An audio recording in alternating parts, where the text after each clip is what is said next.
بہت زیادہ پریشان ہو گئے اور ان سے رہا نہیں گیا. انہوں نے سوچا کہ اب میں اپنی صورتحال ان کو بتا دیتا ہوں. قال هل علمتم، اچھا یوسف علیہ السلام نے یہاں یہ فوراً یہ نہیں کہا کہ میں تمہارا بھائی ہوں، بلکہ ڈائریکٹ بتایا کہ دیکھو تم نے کیا تھا اور اس کے نتیجے میں تمہارے ساتھ ہو کیا رہا ہے خدا کی طرف سے، تاکہ ان کو سبق ملے. کہنے لگے هل علمتم، کیا تمہیں پتا ہے، ما فعلتم بیوسف واخیہ، کہ تم نے یوسف اور اس کے بھائی کے ساتھ کیا کچھ کیا ہے.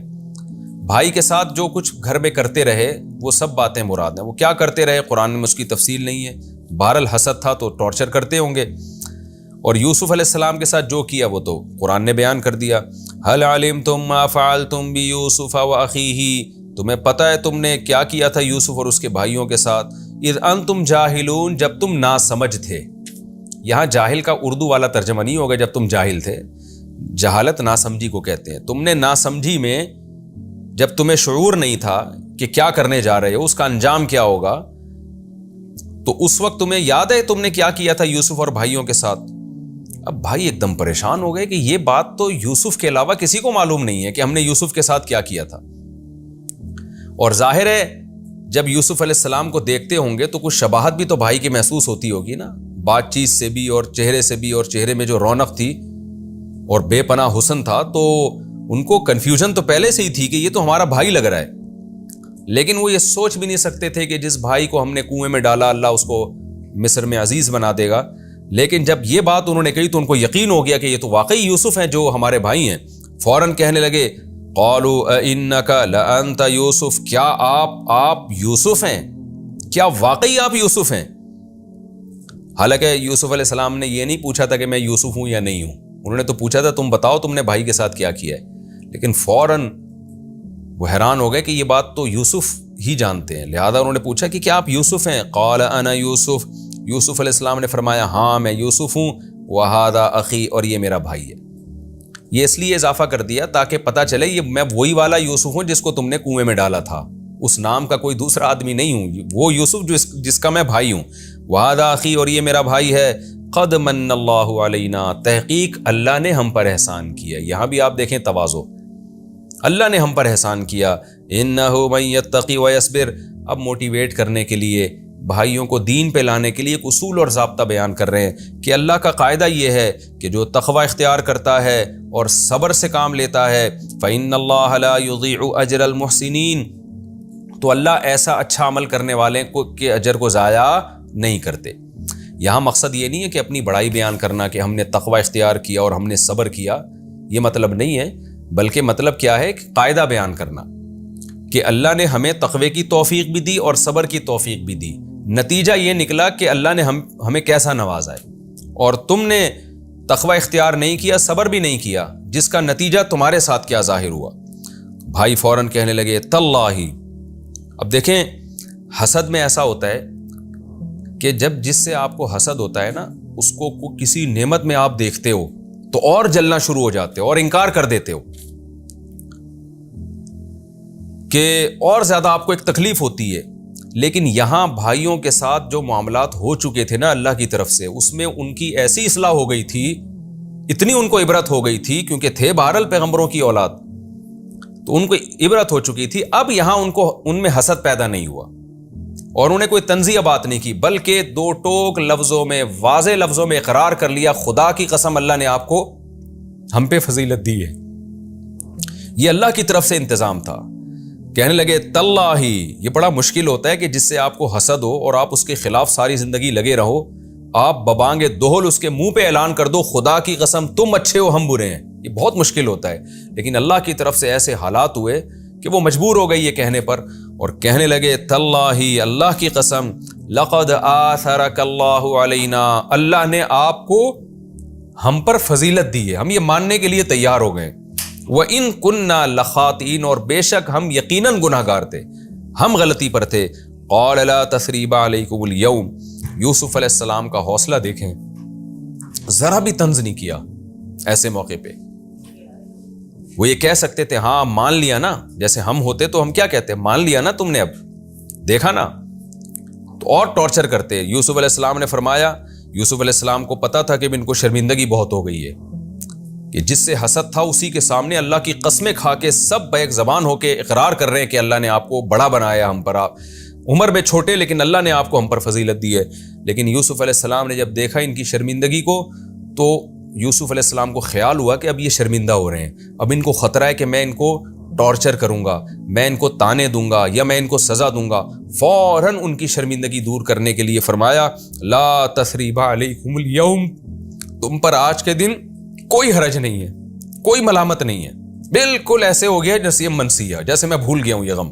یغفر اللہ لکم، رہا یہ کہ تم نے مجھے ستایا وہ تو بالکل معاف، اور ظاہر ہے اللہ کی بھی نافرمانی ہے نا، کسی باپ کو بیٹے میں جدائی کرنا، بھائی کے ساتھ اس طرح معاملہ کرنا، تو اللہ سے بھی میں دعا کرتا ہوں یغفر اللہ لکم، اللہ تمہاری مغفرت کرے، وَهُوَ أَرْحَمُ الرَّاحِمِينَ، اور وہ رحم کرنے والوں میں سب سے زیادہ رحم کرنے والا ہے۔ کیا مطلب؟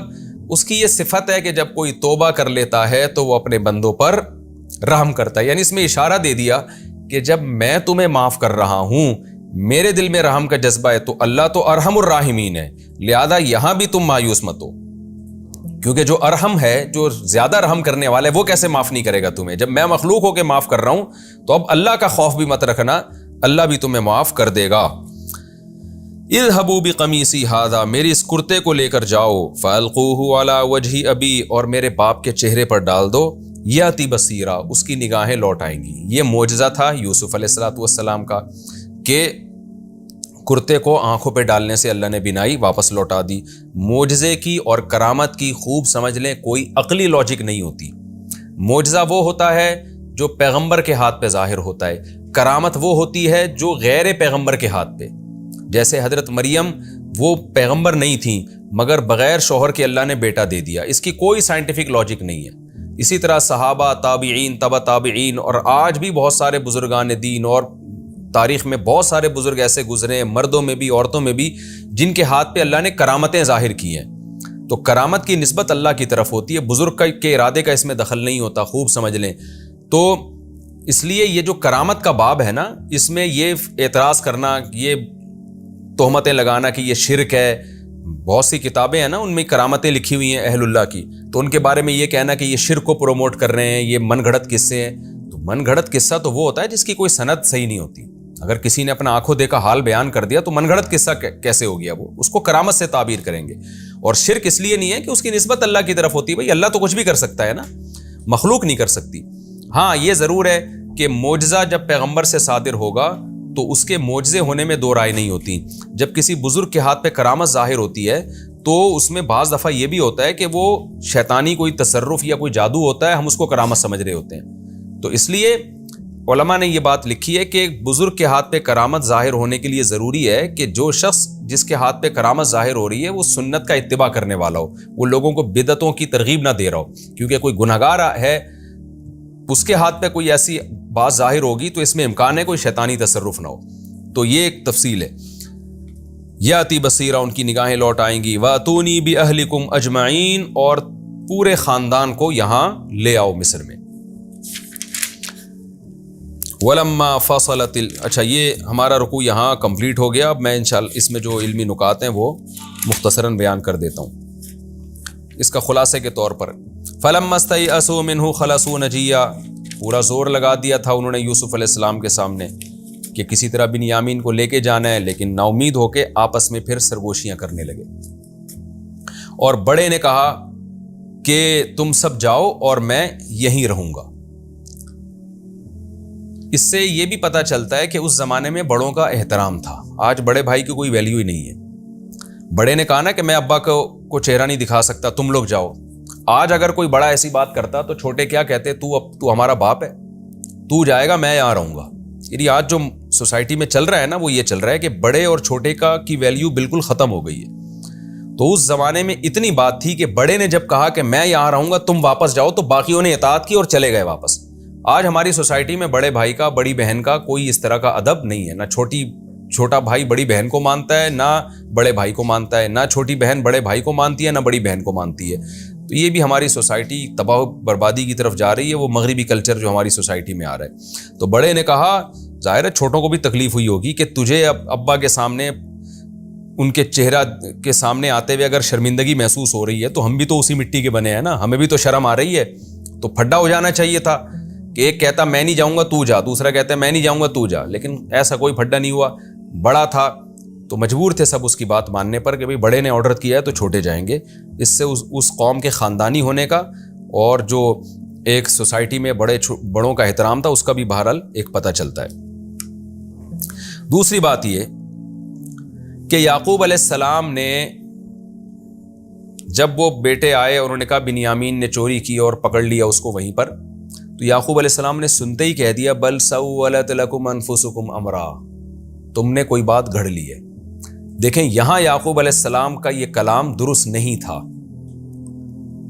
اس سے یہ بھی پتہ چلتا ہے کہ پیغمبروں سے اجتہادی غلطی ہو سکتی ہے. یہ اجتہادی غلطی تو تھی نا. حضرت یعقوب علیہ السلام یہ سمجھے کہ جیسے یوسف علیہ السلام کے معاملے میں انہوں نے کیا ہے, وہاں تو بالکل یہی جملہ کہا تھا بل سولت لکم انفسکم امرا, یہاں بھی یہی کہا, لیکن وہاں یعقوب علیہ السلام کی بات 100% درست تھی, یہاں یعقوب علیہ السلام سے خطا ہو رہی تھی. تو اس سے بھی پتہ چلتا ہے کہ اجتہادی خطا پیغمبروں سے ہو سکتی ہے, لیکن میں نے بار بار بتایا کہ اللہ پیغمبر کو اجتہادی خطا پہ قائم رکھتے نہیں ہیں, اس کی اصلاح کر دیتے ہیں. اور ایک عام مجتہد سے اور عالم سے جب اجتہادی خطا ہوتی ہے تو اس بات کا امکان ہوتا ہے کہ وہ خطا پر باقی رہیں قیامت تک, موت تک. تیسری بات یہ کہ یہاں ایک اشکال پیدا ہوتا ہے کہ یعقوب علیہ السلام کے پاس کوئی مضبوط دلیل تو نہیں تھی نا ان کے غلط ہونے پر. اس بات کا بھی تو امکان تھا کہ بیٹے صحیح کہہ رہے ہیں اور بنیامین کو واقعی رکھ لیا گیا ہے. تو یعقوب علیہ السلام نے بغیر دلیل کے محض یہ سوچ کر کہ جیسے یوسف کو انہوں نے مجھ سے دور کیا ہے اور اس میں یہ جھوٹے تھے یا یہ حسد کا شکار ہیں, تو یہاں بھی یقیناً ایسا ہی ہوا ہوگا.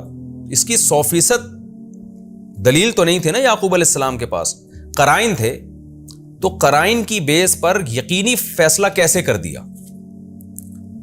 دیکھیں اتنی بات تو ہے نا کہ یعقوب علیہ السلام نے جب ان کو کہا کہ تم نے جھوٹ گھڑ لیا ہے, تو یہ قرائن کو دیکھ کے کہا نا, اتنے مضبوط قرائن. ایک ہوتی ہے دلیل, ایک ہوتی ہے قرائن. دلیل اور قرائن میں فرق ہوتا ہے. دلیل کا مطلب جس کا انکار ممکن نہ ہو, اور قرائن کا مطلب سیاق و سباق اور پورا ماحول سے ایسا لگ رہا ہے کہ یہ غلط کہہ رہا ہے, اس کو قرائن کہتے ہیں. قرائن کا انکار ممکن ہے, دلیل کا انکار ممکن نہیں ہوتا.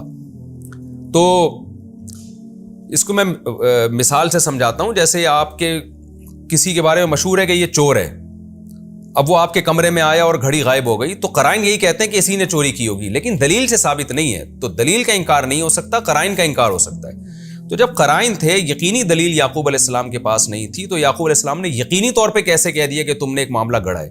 اس کا جواب علماء نے دیا ہے. دیکھیں یعقوب علیہ السلام کے دل میں عین ممکن ہے یہ بات ہو کہ اس میں امکان ہے کہ یہ سچ کہہ رہے ہوں, لیکن ایسے موقع پہ باپ اور بیٹوں کا جو رشتہ ہوتا ہے, بیٹوں کو سمجھانے کے لیے اور تلاش کرنے کے لیے, کیونکہ آگے باپ نے ان کو کہنا تھا کہ بنیامین کو تلاش کرو, ایسے موقع پہ اگر وہ تردد کے ساتھ کہتے تو بیٹے یہ سمجھ لیتے کہ ابا کو یقین ہو گیا ہے ہمارے سچے ہونے پر, لہذا اب ہمیں دوبارہ تلاش کرنے کی بنیامین کو ضرورت نہیں ہے. لیکن یعقوب علیہ السلام نے ایسے موقع پہ جزم کے ساتھ کہا, اور ایسے موقع پہ جزم کے ساتھ کہنا ہی موٹیویشن کا ذریعہ بنتا ہے, اور یہ جھوٹ نہیں کہلاتا. جیسے آپ اپنے بیٹے کو سمجھا رہے ہو اور سمجھاتے ہوئے آپ کو غالب گمانے کہ اس نے یہ کام کیا ہے, تو آپ اس کو یقینی طور پر کہتے کہ تم نے یہ کام کیا ہے, تاکہ وہ اقرار کر لے اور پھر توبہ کرے. وہ تو باپ اور بیٹوں کا جو رشتہ ہوتا ہے, جیسے آپ دیکھیں نا انویسٹیگیشن میں کسی کو پکڑا جاتا ہے, 99.9% کسی شخص کے بارے میں یہ امید ہے کہ اس نے چوری کی ہے, 0.01% یہ چانس ہے کہ شاید نہیں کی ہے. تو ایسے موقع پہ پولیس یہ نہیں کہتی کہ ایسا لگتا ہے کہ تم نے چوری کی ہے, وہ پولیس کہے گی بھائی تم نے چوری کی ہے, تاکہ کانفیڈنس کے ساتھ جب اس سے کہیں تو وہ اقرار کر لے. تو ایسے موقع پہ یہ جو بل سولت لکم انفسکم امرا, یہ باپ اپنے بیٹے کو ایسے موقع پہ کہہ سکتا ہے, تاکہ بیٹے کو ایک ندامت ہو اور اس کے دل میں ذرا سا بھی تردد ہونا تو وہ اس پر, تاکہ پھر وہ تلاش کر سکے. اگر یعقوب علیہ السلام ایسے کہہ دیتے کہ ہو سکتا ہے تم سچ کہہ رہے ہو سکتا ہے جھوٹ کہہ رہے ہو, تو بیٹے سمجھ جاتے کہ ابا مطمئن ہو گئے, آگے پھر وہ تلاش نہ کرتے دوبارہ بنیامین کو. تو اس لیے یعقوب علیہ السلام نے الفاظ استعمال کیے. اور تیسری ایک نقطے کی بات یہ بھی پتہ چلتی ہے کہ یہاں بھی یعقوب علیہ السلام نے صبر کیا. کس قدر صبر ہے, یعنی اس سے زیادہ صبر کی کوئی مثال ہمیں ملتی نہیں ہے. آج دیکھیں غموں میں پریشانیوں میں کیسے چیزیں اٹھاڑ کے پھینکنا شروع کر دیتے ہیں. ٹینشن ہوتی ہے نا, دیواروں سے برتن توڑ رہے ہیں اور سر مار رہے ہیں دیواروں پہ، اور اس کو ایک فیشن سمجھ لیا گیا ہے، فیشن سمجھا جاتا ہے اس کو، کہ کوئی پریشانی آئی تو 2-2 فٹ اچھل رہا ہے اور چیخ رہا ہے، گالیاں دے رہا ہے، سر مار رہا ہے دیواروں سے اور گولیاں کھا رہا ہے اور خودکشی کر رہا ہے۔ یہ جنگلی اور جاہل لوگوں کی علامتیں ہوتی ہیں۔ پیغمبروں کی سیرت اور دین اس آپ سے کیا چاہتا ہے، وہ سیرت یہ ہے کہ بھائی آپ کے اختیار میں کیا ہے۔ یعقوب علیہ السلام کو پتا تھا دوسرا بیٹا بھی گم گیا، تو میں کر کیا سکتا ہوں؟ کچھ بھی نہیں کرتا۔ ہاں کچھ کر سکتے ہیں تو اس میں کمی نہ کریں۔ آج کر بہت کچھ سکتے ہیں، وہ کر نہیں رہے ہوتے، چیخنا چلانا بہت زیادہ ہوتا ہے۔ تو یعقوب علیہ السلام نے کوئی چیخ و پکار نہیں مچائی، یہ دیکھا میں کر کیا سکتا ہوں۔ جب غور کیا تو بھائی میرے پاس صبر کے علاوہ کوئی راستہ نہیں ہے، صبر ہی کر سکتے ہیں اور کچھ نہیں کر سکتے۔ اور تیسری چیز کہ اپنے غم کو اللہ کے سامنے پیش کرنا، یہ صبر کے منافی نہیں ہے۔